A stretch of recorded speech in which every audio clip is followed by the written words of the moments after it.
This episode of Keys to the Shop is brought to you by Prima Coffee. Whether it's espresso machines, manual brewing devices, or general coffee shop needs, they seek to pursue the most innovative coffee products, both domestic and abroad, to offer their customers. Find out more at prima-coffee.com.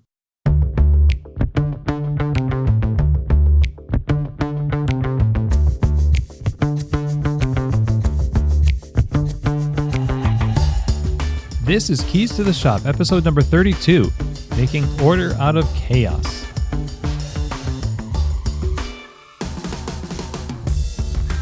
Hey there, everybody, and welcome to another episode of Keys to the Shop. My name is Chris DeFerio. I'm your host, and this podcast is dedicated to giving you insights, inspiration, and the tools you need to grow as a coffee service professional. And I'm always excited that you're here listening to the show. Really appreciate it. And I know you're going to get a lot out of this one today because it deals with a topic that we all have to deal with, and that is managing groups of people who are ordering in the cafe. Now, today's topic came about because one of our listeners at Keys to the Shop sent in a email with a question to our Instagram account at Keys to the Shop. And we are going to be answering that question in today's show. Meredith, who works in Little Rock, Arkansas, wrote in this. She says, "Hey, Keys to the Shop, wanted your take on managing a barrage of requests. Periodically, we have large groups or families that come in and don't necessarily understand our need to specify their request or direct the conversation. It's stressful when people order and then walk away without paying or allowing us to clarify or talk over each other. I'd love to hear tips for how to encourage order within chaotic requests." So today's show, Order Out of Chaos, comes from this. And thanks very much, Meredith, for writing in. And I hope today's show is helpful to you. And to all of you listening, I think we're going to be talking about more than just the ordering process. We're going to talk about some preliminary understandings that are really necessary for you to handle this the right way. First of all, one of the things that I've talked about before, coming to work as a barista, you've got to know yourself well enough to prepare for what's about to happen. Now, we in coffee are used to operating with individual transactions. So when groups come in, be they families, friends, whatever, they can bring with them a certain amount of chaos. So like imagine you're working the bar and there's no line, and all of a sudden a family comes in. For a lot of people, and I've felt this way too, that represents a certain feeling of dread rather than if 5 individuals came in. So if like 5 people in one group come in, there's a difference between that and 5 individual people. So why is this the case? Why do we feel that thing in our gut like, oh boy, here we go?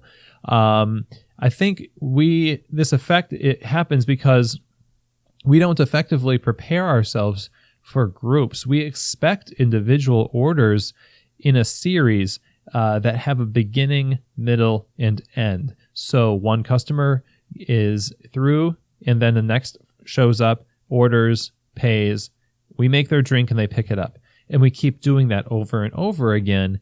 And whenever there's a complex order, it's like this glitch in the matrix. All of a sudden, there's no windows in the building. We can't get out. And there's this group right in front of us. What are we going to do? The line's not moving.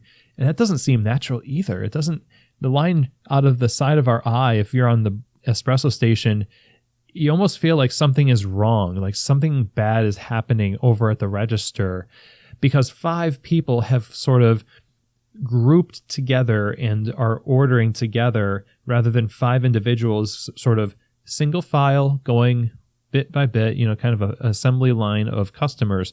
So understand that we are conditioned by and large, at least in America, or, if you work in a cafe that's designed this way abroad. I know we have many, many people in different countries who listen to this show. I don't know what your cafe is like, but my experience in coffee bars is we do better and we feel better when we're dealing with a series of individuals. A group of people might be complex in how we have to manage them, But let's get this also out of the way up front before we talk about some practical tips that you can use to manage this well and create a great experience. This is something we've talked about in management meetings here recently, which is our busiest times in the cafes are the times when there are a lot of people there. When there's a lot of people in your cafe, there is more eyes on you, more eyes on your product. Those are the times that are really high leverage times for your reputation as a company. You don't really build your reputation based on a slow time when you make 1 or 2 lattes over 30 minutes. You might feel better about the quality of your drink and how clean your bar was and everything else, but the customer, by and large, is going to spread more word of mouth from those times when it feels chaotic. We have to embrace that fact. Groups represent the same thing. It's like a concentration of people where they're coming from different places. There's a certain mix of different backgrounds that come in.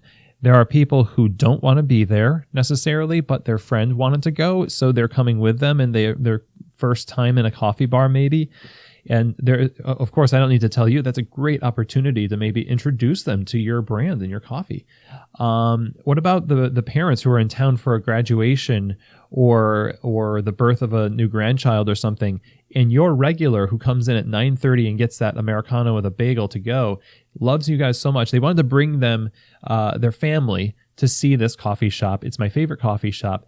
And it's really not fair of us to give them anything less than a great experience, because we want to honor their patronage, this person who's in our shop every day. And they've said all these great things about us, so it's up to us to honor them. And something that we talk about at the store is at holiday times, this is particularly true. And this is the kind of thing we talk about with gift cards, for instance. Like when people give a gift of your coffee, they're advertising for you.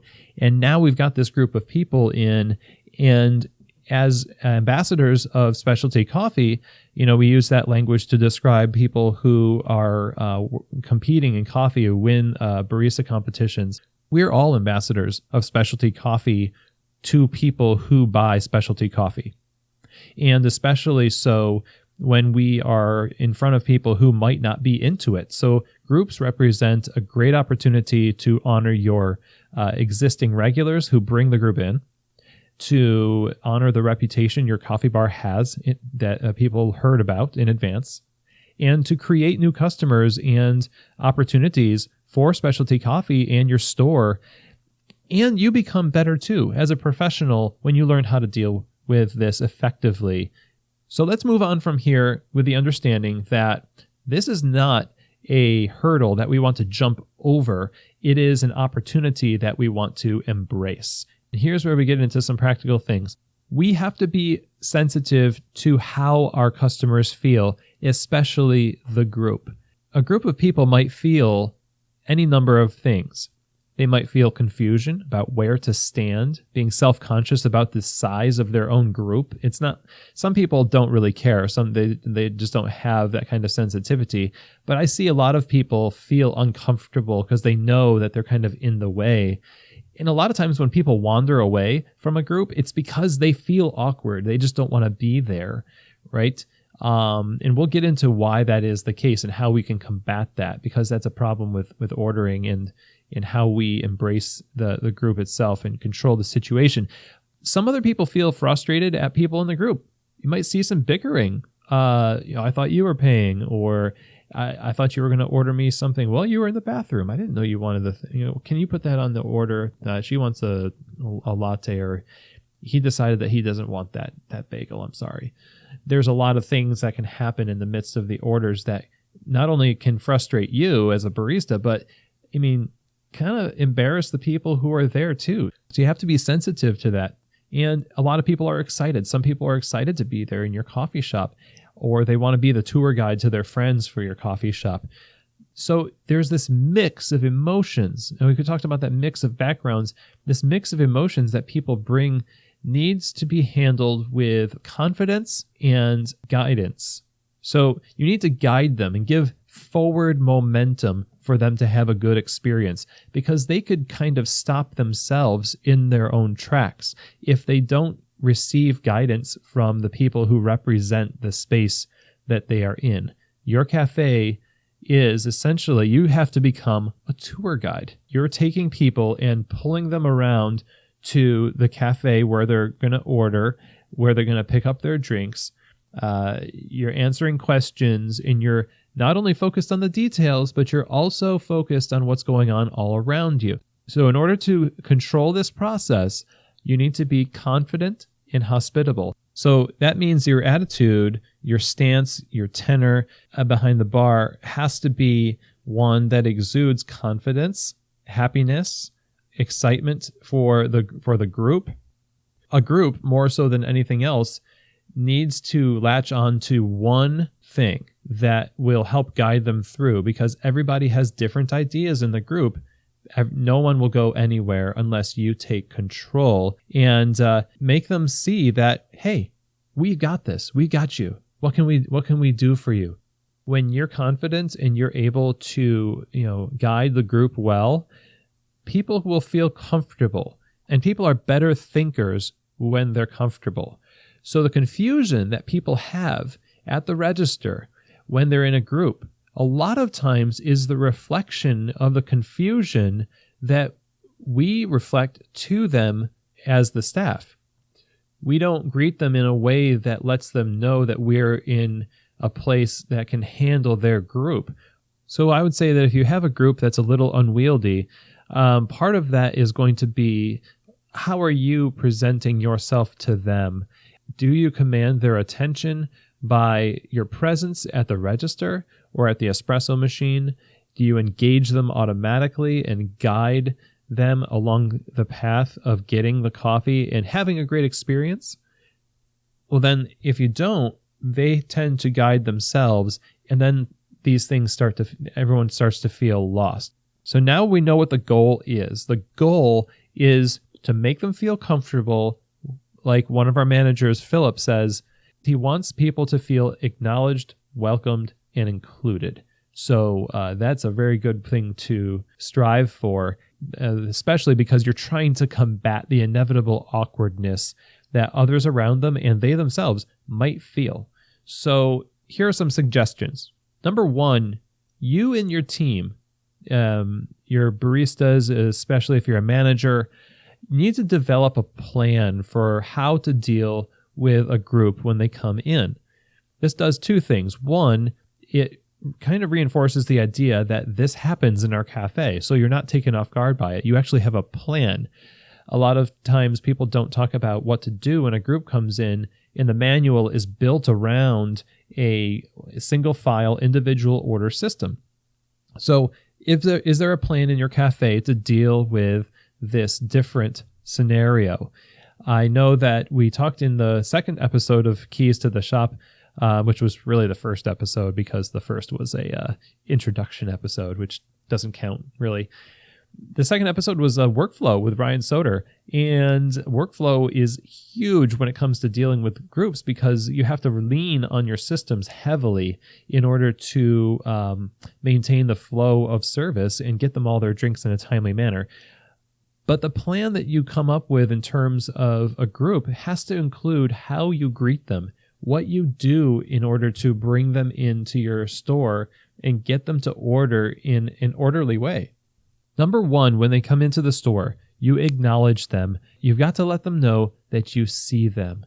And when you do that, they know where to go. The place where you want them to go is the place from which they should be greeted. So if you want them to go to the cash register, then the person at the cash register should greet them. See, that's a plan. And it kind of plays into the psychology that people have where when they're coming in, they want something that they can latch onto. It's a safety net. This is the place where I'm going to go because it's the first thing that I see that's friendly. I don't know these couches. I don't know that chair. I don't know where the bathrooms are, but I know somebody greeted me at the cash register, and that's where I'm going to go. And guess what? That's probably where the group is going to go. Guide them through by your greeting. Make eye contact. And then when they come up to the register, you basically have their attention and you want to continue that momentum. So first thing, make eye contact and greet them. Command their attention, draw them in, acknowledge them, and then when they get up to the register, continue that momentum, continue that eye contact, ask them how they're doing, say hello, and what can we start making for you today? A good suggestive question to say, we are ready to start stuff. We are ready to start. You don't want to rush them, of course, because a group is going to take a lot longer to make a decision sometimes, and that's fine. It's okay for them to take more time. You can't rush it, or else what's going to happen is they're just going to default to ordering drip. Now, that happens with regular customers too, who are individuals, when they feel pressure from the barista, from the people behind them, whatever. So don't rush them. Let them make their decisions. Be on their side. Again, hospitality is done for people. It's not done to them. We're not trying to herd them necessarily. We're trying to create an experience for them, while at the same time, we want to continue to serve other guests as well. So there's a tension there, yes. So one of the questions you can ask first, after you're done greeting them, etc., is ask, is this together or separate? It's the kind of thing that you want to ask of a group, only because they might have a plan that already exists, like we're going to pay separately and they already know, or one person says, no, it's all going to be together. And usually the person who says it's together is the person who is going to pay. In these situations, it's really good to have a grasp of what your POS system is capable of doing. And most POS systems are able to hold an open check. So if it's everybody paying individually, you don't need to do this tab thing. You can just pay and then, guide them through the process and start making the drink the way you normally would in your workflow.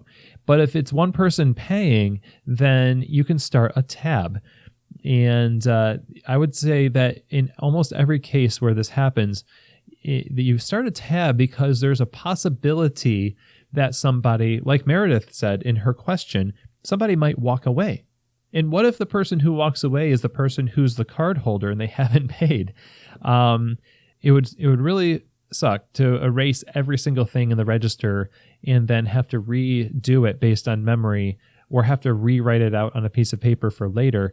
So take advantage of the tab system. Maybe that could be a part of your plan, is when there's a group and the one person paying, start a tab with their name on it. And I would even say, if it's a group, you might even suggest to them that you could keep a tab for them.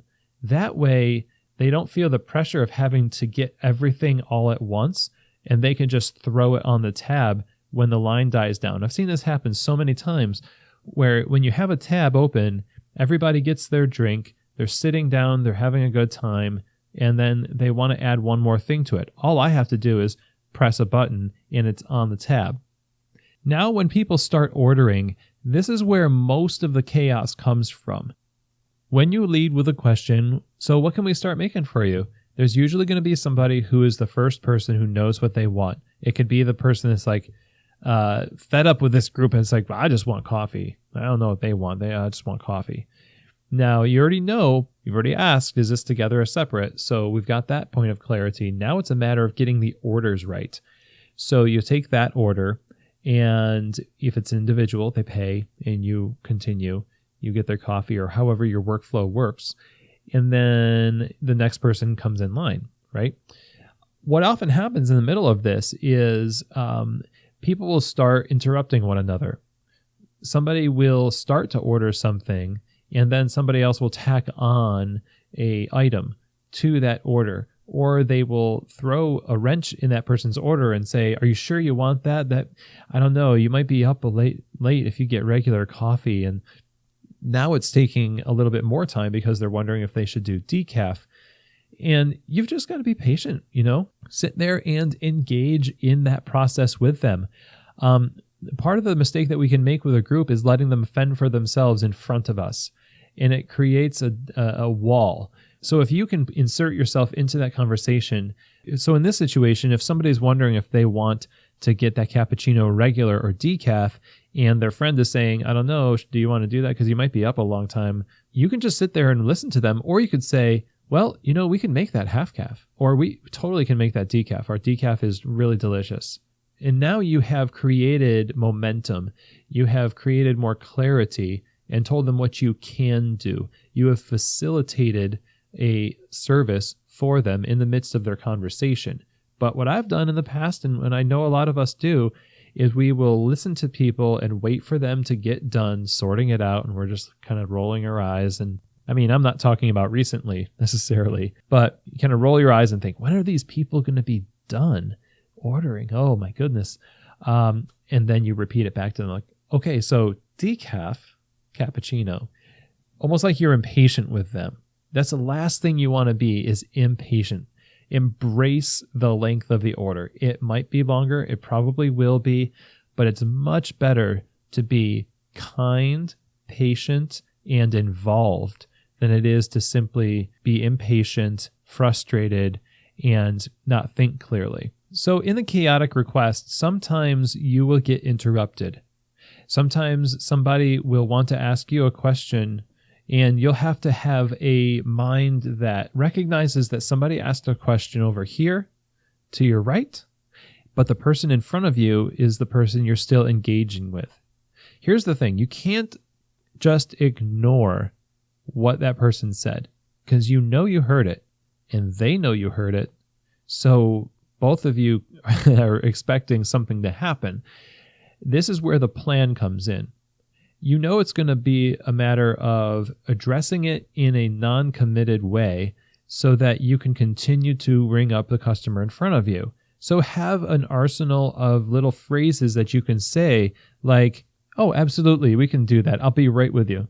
But if you only say, absolutely, we can do that, what does it sound like? It sounds like a commitment. It sounds like they just ordered. And they might think that they just ordered, and then they walk away. You have to make it very, very clear what's going on, and do so in a way that doesn't make people feel shamed for interrupting. Right, so have that phrase ready to go so you kind of keep the momentum of what's happening in front of you going, and then recognize them and the validity of their request and their presence. Also, when you don't answer them, if you just ignore them, you're not just ignoring their request, you're ignoring the person, and people feel really awful about that, like they don't exist. I mean, this is already a problem in specialty coffee, in coffee bars. People feel invisible right up until the point the barista has to drag their eyes up from the counter and lay them right on you and ask you, what do you want? That's a lot of people's experience of baristas. You and I hope most of us in the Keys to the Shop community here would not be in that particular situation. We don't want people to feel like they're putting us out by their request. So plan those little phrases, the little bookmarks that let you come back to it and say it says to the person, I recognize you, I validate your request, and here is the time frame in which I will address it. That is order. That is creating order out of chaos. And it needs to be happening even in individual orders when people ask for the Wi-Fi password over the top of a customer trying to order their drink. It's not just groups. It's a good skill to have no matter what. You just need to have the training and confidence in order to carry on two thoughts at the same time. Also, another little note here, strive not to correct people before you give them something. Our coffee bar has an espresso machine, or the espresso station is the first thing that you see, so they might line up at the espresso machine briefly. And what you want to do is talk to them first, and then redirect them, acknowledge them, validate their existence. Don't define them as a rule breaker as soon as they enter the space. Put yourself in a position of providing a landing space for them, validation of their presence, and then redirect them. Say something like, sure, okay, well, let's ring that up over here at the cash register. Now, when you do that, obviously people are like, oh, I'm sorry. People apologize oftentimes. Some people don't. that's fine. But what you didn't do is that when they lined up, you didn't say, I'm sorry, yeah, we have to take orders at the register. Then there's the thing where all the people behind the bar watch this person walk behind the machine over to the register, and then they say the exact same thing they just said 5 feet the other direction. It's awful. It is really awful. We are on their side. And a group is not just a group. It's a collection of individuals who each and every one of them want to be recognized and valued. Well, before I continue on here with our talk about managing groups, I wanted to talk with you a little bit about our sponsor at Keys to the Shop, Prima Coffee. Prima Coffee is a specialty coffee equipment supplier based out of Louisville, Kentucky. And from the inception of their company, they've set out to make the best coffee brewing equipment available to the general public. And their focus is on curating the best coffee equipment for every need, from grinders to espresso machines, even under-counter fridges. It's, a lot of different things for your cafe, pretty much anything you can think of. And they put a big emphasis also on having the expertise to help their customers get the right gear to fit every situation. And I've known these guys for a long time, and I definitely vouch for them. And when you go to their website right now, prima-coffee.com, for Keys to the Shop listeners only, you can use the promo code KEYS10, that's KEYS 10, and that will give you $10 off any purchase over $75. Some restrictions do apply. So again, just go to prima-coffee.com, and when you check out, you can use the promo code KEYS10 to get that discount for Keys to the Shop listeners. So thank you very much, Prima Coffee, for your support of the show and for providing us the tools that we need in our stores to do our jobs. So let's continue our show now, talking about order out of chaos and managing groups in your cafe. So to recap a little bit, we are in the middle of giving you some ideas to put in your plan for how to deal with groups when they come into your store. Eye contact, keep their attention, keep the momentum going, reflect hospitality and a "we got this" attitude that lets them feel comfortable so that they can think clearly and enjoy themselves. Ask them if this is together or separate so that you can know what kind of a transaction it is. Then you can proceed from there to either set up a tab for a group, or you can just deal with each order individually the way you're used to, while recognizing they're all in the same space and they're all in the same group. You have to bring clarity and communication, and strive not to correct people before you give them something. Recognize them as an individual, especially if they're part of a group that is a larger group. They might feel the kind of confusion that it makes them feel awkward. You want to get rid of that. So kind of going on the idea of people ordering at the wrong place and how to guide them, you're going to want to continue to give people guiding phrases. So one of the things we don't do very well sometimes is this. Like, we'll say your drink will be ready up at the counter, and the customer doesn't know what we mean by the counter. So they think anywhere on the counter the drink will be ready. It's better if you just say, Mary Kate is going to be done with your drink in just a few minutes here, and it will be up over at the counter at my left. And now that is a very clear way of describing where people should go when their drink is up. You need to be showing people where things are, what they are, and guide them into decisions along the way. And that's how you control what happens with a crowd. Now, in the midst of the group order, something else kind of gets forgotten about, and that is your regulars. Your regulars are still there. They're behind the family. They just are going to work, and they just want their normal drink. But for some reason, all of a sudden, and this is, they don't know why this group of people is there, but they're never usually there. And we feel attention too, because we know that John just wants a large coffee. And we're trying to get this group to have a great experience too. So one of the things that we do is we greet far back in the line, right? We acknowledge people not just in front of us, but also behind the customers that we're talking to. Make eye contact and engage with them a little bit. Not necessarily in a committing sense, but in a sense that says, I see you. I know you're here, and it makes them feel glad to be there. So if you're having a conversation with the people in front of you, you can still talk with your eyes to the people behind them. So you're telling a story or you're describing something about your city that they should go to later if they're visiting. Make eye contact with the customer that's not a part of the group. And now this will do two things. It'll make the group feel like they are part of the regulars, and it'll make the regular feel that they are recognized in the midst of this and somehow are helping with this group. So, bring people together. This is what we do. This is community in the coffee shop. So now everybody has ordered, and hopefully everybody has paid. One more thing might happen here, and that is somebody might forget to pay. And you have two options here. You can either chase them down and say, "Sir, miss, you forgot to pay for your cappuccino." And now 8 people now know that, whoever he is, forgot to pay for the cappuccino. Great. So now it feels kind of awkward, like, oh gosh, I forgot. You could just talk to them directly when you give them the cappuccino. In this case, it's not necessarily wrong for them to jump the line and ring that cappuccino up really quick. Okay, what it might be a little bit awkward, but what you have done is you've helped the customer save face.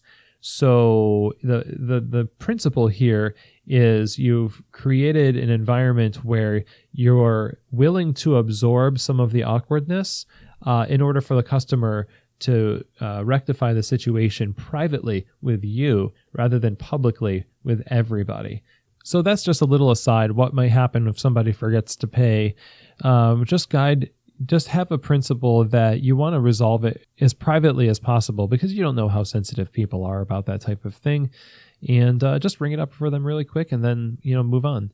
So let's talk about the order after it's put in. Now you go through the workflow, you're creating your beverages, and who is ultimately responsible for the group's order being delivered to them. What happens with a large group or any group is they tend to sit down or gather in a distant place where there's room for them to gather. And they might not hear you call out the drink, whatever it is. You want to know where they are in the cafe. Make eye contact with them when you call out the drink. That way you don't have to say it so loud if you're in that environment where you call out drinks.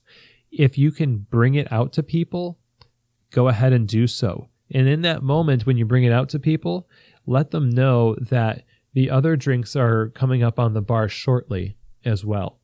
That way, people have the opportunity to kind of gather their things if they want to doctor the coffee up a little bit. Bringing coffee out to people is always such a great idea. It's always so fun to do. People aren't expecting it.